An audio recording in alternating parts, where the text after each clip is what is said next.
The other day, one of my friends called me up. We haven't seen each other since Mardi Gras. You know how it is when you get older. When you're young, you talk to your friends almost every day. But as you get older, everyone gets busier. You don't have the time to hang out or talk on the phone as much as you used to. About a week or two ago, he found out from another one of our friends about the channel. Now, I thought I had shared it with him in the past, but knowing me, I probably didn't. The people closest to me will tell you I don't share information. I'm a need to know kind of person. If someone asks me specifically about the channel, I'll share it with them, but I don't run around telling everyone that I speak with what I do here on the channel. Anyway, my friend, he had been checking out the channel for about a week or two, and he called me up to talk with me about it. The business aspect of it, how I find certain topics that aren't heavily covered in the mainstream media, just general stuff. But at one point in the conversation, he said, "Man, you're so entertaining. I can't believe you say some of the things that you say. Your videos are like one giant rant."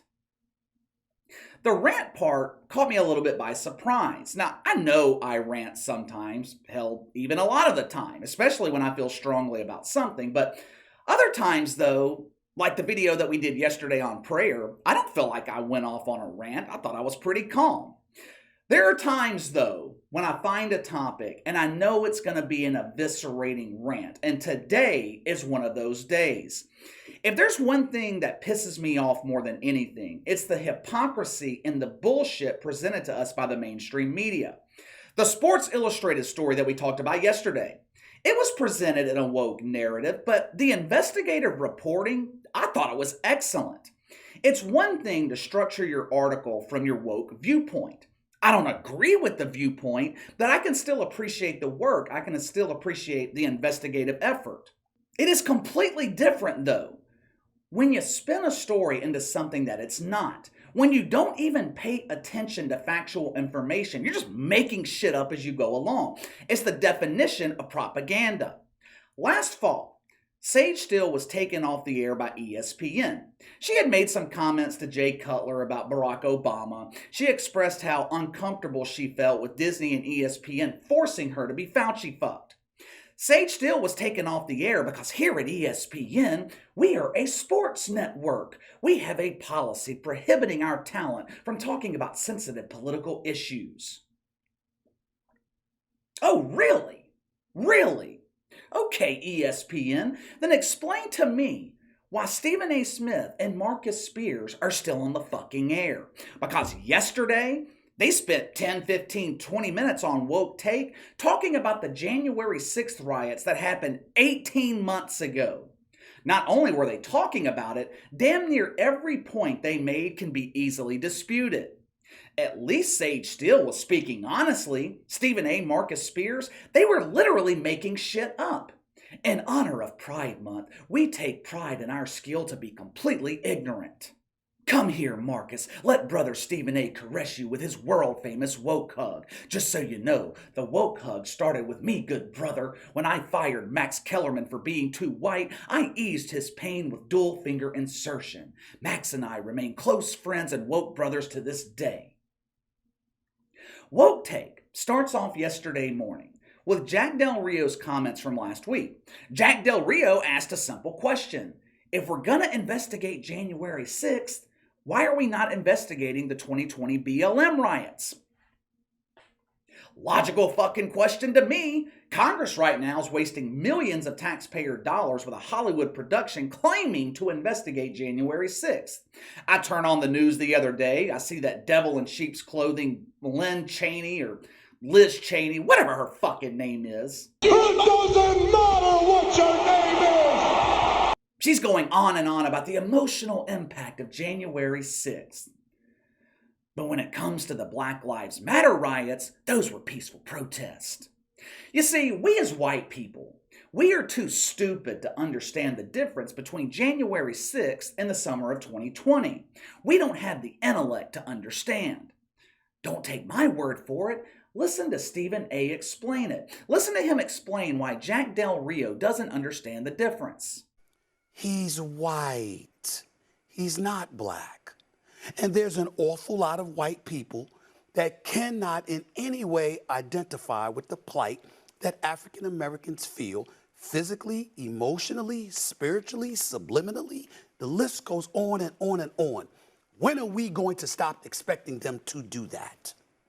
We have to get to a point where we look at a Jack Del Rio and what he said and actually be gratified that there was somebody that was willing to be open about their ignorance. I'll admit it, I don't know how black people feel, but what the fuck does that have to do with anything? I didn't know we were talking about feelings. I guess I should have known. Social justice warriors love to talk about feelings. Most beta males do. They're in touch with their sensitive side. But again, what the hell does feelings have to do with this? We're talking about two riots, not feelings. Stephen A. Smith, are you trying to justify the riots of 2020 based on black people's feelings? Is that what you're doing? Because that justification is bullshit. Because many of the people participating in those riots were white people. Oh, look at all these emotional black people rioting. Hell, I haven't seen this many white people in one place since Woodstock. Stephen A. Smith had the audacity to call Jack Del Rio ignorant. How I just love when a dumbass calls someone else ignorant. You would have trouble naming someone in the mainstream media more ignorant than Stephen A. Smith. This dude is the consummate dumbass. Remember December 2018, Chiefs-Chargers were playing that night on Monday Night Football? Stephen A. Smith, before the game, he said that he is looking forward to seeing Hunter Henry be as dominant as he'd been all year. Problem was, Hunter Henry hadn't played all season, and he wasn't playing that night either. What about the time Stephen A. Smith said Kareem Hunt played for the Saints? Or the time that he said Tress Way was the starting quarterback in Washington when he's the fucking punter? Or the time Stephen A. said Dwayne Haskins was a running quarterback? Or the time he forgot Drew Brees was the Saints starter? Or the time that he thought Luke Voigt was an NFL quarterback when he played for the fucking Yankees? Stephen A. Smith, this dude knows nothing about the NFL, nothing about baseball, nothing about the UFC, and he damn sure knows nothing about politics. And he wants to call Jack Del Rio ignorant? Are you fucking kidding me? This is why I say all the time, Stephen A. Smith is the world's highest paid parrot. ESPN pays him $12 million every year to push propaganda from white executives. But the level of dumbassness didn't stop there. No. Ladies and gentlemen, Behind the Line presents to you the most recent graduate of Woke U, ESPN's heaviest dumbass, Marcus Spears. I really don't like calling people dumb, but I don't know another adjective that I could use for what I'm about to show you. Maybe uninformed, but aren't we past the point where people can use the excuse of being uninformed? This is either blatant propaganda or Marcus Spears has been hanging out with Stephen A. Smith for too long and the ignorance has rubbed off on him. Listen to him fake outrage about Jack Del Rio's comments. Then he closes the segment by proving Jack Del Rio's point. And Marcus Spears doesn't even realize it. Roll the film. Somebody died in that situation. 5 people, at least My 5. son plays At baseball. least 5. At least five At least people. 5. My son played baseball here where we live with a father. His son plays on the same team as my son did, with a father that was a Capitol Police that's still recovering from injuries. The second part is the Capitol and that, two different things. We can be mad about wrongdoing in situations, but also acknowledge that those situations are not the same. And Jack Del Rio tried to make a comparison to both of those things, which should have people angry, especially black people in this country. I detest rioting. I detest looting. I detest destroying people's businesses that they've worked hard for to build. That is wrong. Right. The people that do that should be prosecuted to the fullest extent. And so should the dudes and the people that went in the Capitol during the insurrection on January 6th. Right. They should be also. First of all, Marcus, you had it right the first time. Don't ever listen to Stephen A. Smith. I know he's one of the deans at Woke U. I know he is the object of your devotion, but he is always wrong. And he was wrong here again. 5 people did not die on January 6th. 1 person did, and she was shot by the Capitol Police, not by rioters. But over 20 people were killed by BLM rioters. He talks about this supposed cop friend who is still recovering from injuries from January 6th. I don't know if this is true or not, but you know what? I'm going to take Marcus Spears at his word. What about the over 2,000 police officers that were assaulted and injured in the summer of 2020? How come Marcus Spears doesn't mention that? How come Stephen A. Smith didn't interject with that point? Because it doesn't fit the narrative, or they just don't know. Considering the two people we're talking about, they probably don't know. The last 30 or so seconds, that is what I found the most interesting. Marcus Spears, he said that he hates rioting, hates looting, destroying businesses. He hates all that stuff. He said those people should be prosecuted, jailed, just like the people from January 6th should be prosecuted and jailed. Isn't that the same fucking thing that Jack Del Rio said? Is that not the same point? The entire premise of Jack Del Rio's question surrounded the double standard. How come we're not prosecuting BLM rioters, but we are investigating and prosecuting January 6th? Clearly, Marcus Spears has been hanging around Stephen A. Smith for too long. They're both highly paid parrots. All he did was repeat Jack Del Rio. These people are complicit in promoting myths and fantasies. ESPN is nothing but woke propaganda. Sage Still's not allowed to speak her truth, but Stephen A., Marcus Spears, they can go on national television and lie for 10 or 15 minutes. Speaking of shit fucks, did you see what Stan Van Gundy said? This overpaid fuck, this dude is so out of touch. Stan Van Gundy, Sunday afternoon, he claimed that inflation wasn't as big of a problem as the riots on January 6th. Do I even need to explain the stupidity behind this comment? I know Stan Van Gundy is studying under the tutelage of Jamel Hill. He's actually in the PhD program right now at Woke U, writing his thesis on atoning for your white privilege. But even Jamel Hill could not believe he'd said something this stupid. My sources, they actually captured the face Jamel Hill made when she saw this tweet from Stan Van Gundy. Look at it back there. Right there. I know it's hard to tell if Jamel Hill is getting a woke hug or reacting to Stan Van Gundy, but I promise you it's the latter.